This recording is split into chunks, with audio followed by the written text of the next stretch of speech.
Bismillahirrahmanirrahim. Assalamualaikum warahmatullahi wabarakatuh. Selamat sore kepada Ibu Dwi Sulistianingsih dan teman-teman semua. Kami dari kelompok 8 akan mempresentasikan hasil tugas kami untuk mata kuliah sejarah fisika yang berjudul Perkembangan Ilmu Panas. Sebelumnya, izinkan saya memperkenalkan anggota kelompok 8 dimulai dari saya, Rosa Filiani, dengan nomor NPM 212153042 dan rekan saya. Perkenalkan, nama saya Putri Nandita dengan nomor NPM 212153053. Untuk pembahasan pertama tentang latar belakang permasalahan, yang kedua tentang para ilmuwan mempelajari ilmu panas, eksperimen yang dilakukan oleh Leonard Carnot, teori kalori Lavoisier, penemuan mesin uap, perbedaan termoskop dan termometer, dan yang terakhir penerapan panas dalam kehidupan sehari-hari yang akan disampaikan oleh saya dan rekan saya, dan yang terakhir kesimpulan yang akan disampaikan oleh Putri.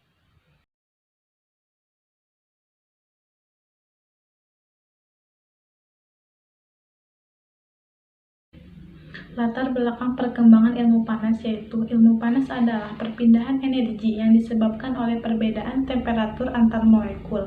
Panas bergerak dari daerah bersuhu tinggi ke daerah bersuhu rendah. Misalnya, air yang bertemperatur panas dimasukkan ke dalam gelas, maka energi panas air akan berpindah ke gelas yang menyebabkan gelas tersebut menjadi panas.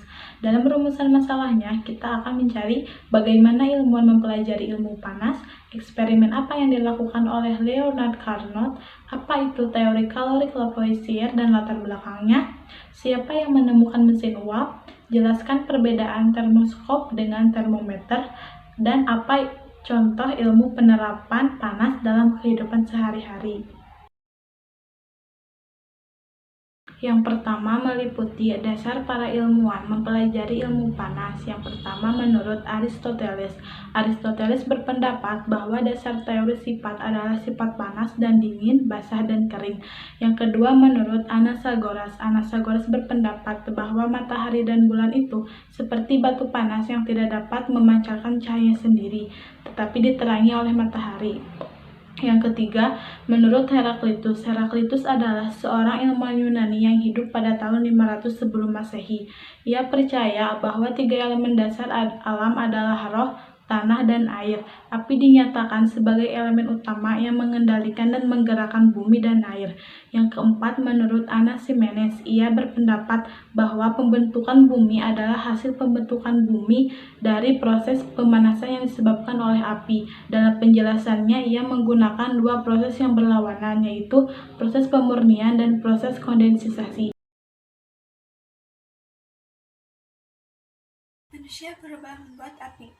Pada awalnya, manusia purba hanya bertahan hidup dengan berburu dan meramu, karena mereka belum mengenal api, sehingga mereka bertahan hidup dengan memakan bahan makanan hasil buruannya tanpa dimasak ataupun diolah. Penemuan api bagi mereka merupakan perkembangan yang sangat penting dan sangat memengaruhi kehidupan. Dengan adanya api, kehidupan menjadi lebih maju.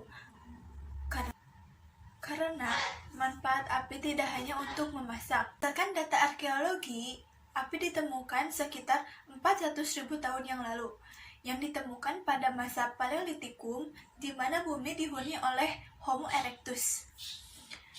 Api dikenal dari melihat gejala alam seperti kilat dan gunung meletus.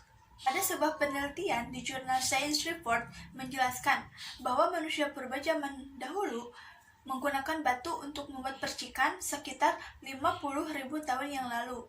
Lantas, bagaimana manusia purba mengenal api? Pada mulanya, manusia purba sedang membuat alat dari batu. Ketika terjadi gesekan antar batu, ternyata menimbulkan percikan api. Dari kejadian tersebut, manusia purba seperti kayak penasaran, apa itu? Lalu dari pengalaman tersebut, manusia purba mencoba di kesempatan lain. Mereka menggesekkan 2 buah batu di atas rumput-rumput kering. Dan ketika gesekan batu itu terjadi, maka keluarlah percikan yang akan memercik rumput kering tersebut, sehingga api dari percikan tersebut menyebar luas ke seluruh rumput kering yang menyebabkan terbentuklah api kecil untuk memasak.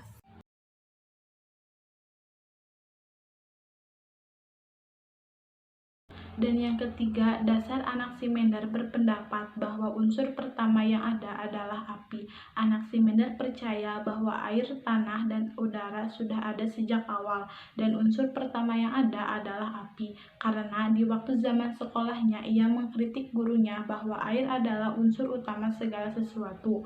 Kemudian ia berpendapat apabila air adalah unsur utama dalam segala sesuatu atau segala benda, seharusnya air terdapat dalam segala sesuatu dan tidak berlawanan dengan unsur yang lain. Tetapi pada kenyataannya, air bukanlah unsur yang ada dalam segala sesuatu, karena air dan api saling berlawanan.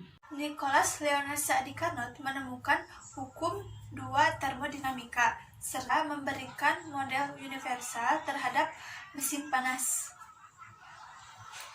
Misalnya energi kinetik atau disebut juga dengan mesin Carnot. Nah, dalam penemuan hukum termodinamika ini, Nicholas Carnot mempelajari lebih efisiensi suatu mesin.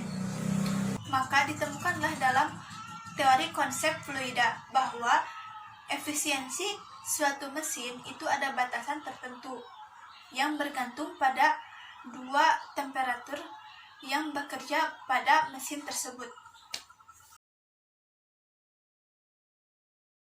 Teori kalor Lavoisier. Lavoisier adalah salah satu orang pertama yang menggunakan kalorimeter untuk mengukur perubahan panas pada reaksi kimia. Teori kalori Lavoisier ini menyatakan bahwa kalori adalah cairan yang terdapat pada semua benda dan tidak terlihat oleh manusia. Pada abad 18-19, panas yang dianggap sebagai cairan ini disebut kalori. Panas zat cair ini dapat berpindah dari satu benda ke benda lain, yaitu seperti dari benda panas ke benda dingin. Ketika dua benda dengan suhu yang berbeda saling bersentuhan, maka dua benda tersebut akan mencapai satu suhu yang sama. Pada suhu yang sama tersebut dikatakan dalam kesetimbangan termal. Yang keenam, penemuan mesin uap. Mesin uap pertama kali dibuat oleh Hero of Alexandria adalah prototip turbin uap primitif yang beroperasi dengan prinsip jet. Turbin yang terdiri dari sumber panas, tangki berisi air, dan tabung sesuai pendukung terbentuk bola. Setelah penemuan Hero, turbin uap tersebut dikembangkan oleh beberapa ilmuwan lain yang mencoba menggunakan uap sebagai sumber energi. 7. Perbedaan termoskop Galileo dengan termometer saat ini. Termoskop memiliki temperatur yang berbeda akan menghasilkan ketinggian kolom cair yang berbeda di dalam tabung. Yang kedua, tinggi kolom itu digunakan untuk menentukan suhu. Yang ketiga, prinsipnya tergantung pada perubahan volume gas dan tabung. Dan yang keempat, tidak mempunyai skala. Sedangkan dalam termometer, yaitu yang pertama mengandung bahan cair seperti merkuri dan alkohol. Yang kedua, mempunyai titik beku dan titik didih untuk menentukan suhu. Yang ketiga, prinsipnya adalah bahwa cairan memuai ketika suhu benda naik. Dan yang keempat, mempunyai skala. Penerapan perpindahan panas dalam kehidupan sehari-hari. Perpindahan panas itu ada 3 cara atau 3 macam. Yang pertama, perpindahan panas secara konduksi. Perpindahan panas ini yaitu perpindahan panas yang melalui zat perantara serta diikuti perpindahan panas zat perantara tersebut. Misalnya ketika kita merebus air dalam teko ya. Air akan mendidih dari bagian bawah teko dan naik ke bagian atas, sehingga ketika panas yang meningkat, air tersebut akan mendidih dan akan terjadi putaran secara konveksi yang akan menyebabkan panas air secara menyeluruh ataupun merata. Ini adalah contoh prakteknya, yaitu dengan merebus air. Kita bisa lihat ada gelembung-gelembung kecil yang akan menuju titik pendidihan air atau air tersebut akan menjadi matang. Di saat air mendidih kemudian matang, air tersebut menjadi panas dan panas itu merambat ke perantaranya. Yang kedua yaitu perpindahan panas secara konveksi. Perpindahan panas ini perpindahan panas yang melalui zat padat, namun tidak memengaruhi pada zat padat tersebut.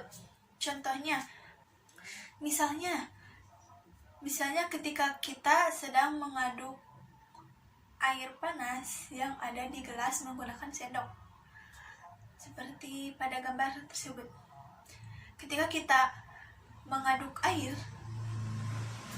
dengan sendok, ketika kita mengaduk air dan memasukkan si sendok itu ke dalam gelas, maka panas air dalam gelas tersebut akan merambat ke sendok sehingga terjadilah perpindahan yang dimana perpindahan ini secara konveksi, yaitu perpindahan panas melalui zat padat namun tidak memengaruhi panas pada zat padat tersebut.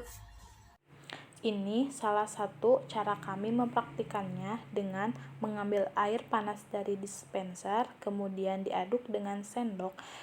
Jadi air panas tersebut akan berpindah ke perantaranya, yaitu sendok.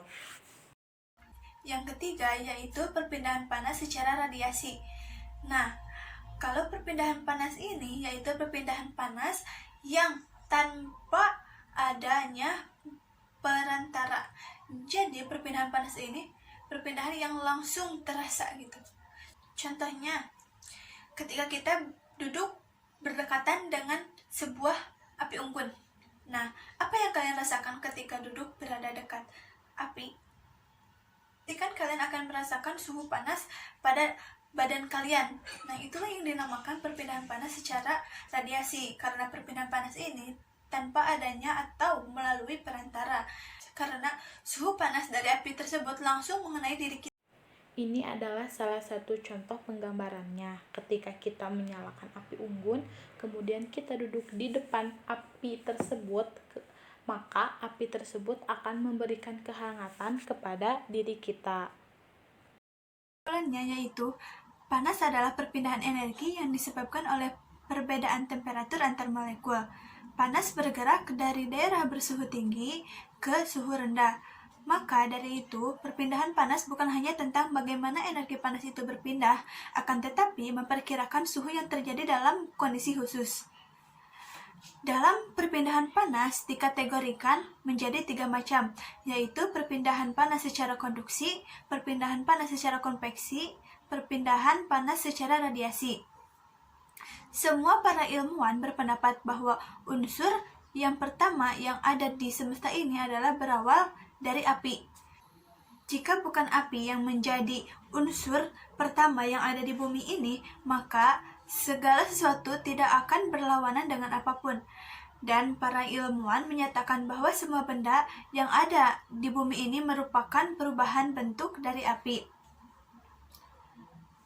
Suhu adalah suatu ukuran yang menyatakan panas atau dinginnya suatu benda di bumi ini, dan alat yang digunakan untuk mengukur suhu adalah termometer. Tetapi sebelum adanya termometer, pengukuran suhu yang pertama kali dilakukan bukan seperti termometer zaman sekarang, tapi dengan termoskop yang ditemukan oleh Galileo Galilei pada tahun 1593.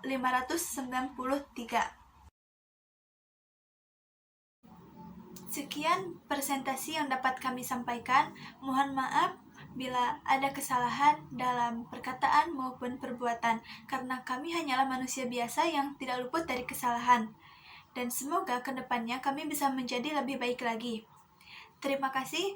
Wassalamualaikum warahmatullahi wabarakatuh.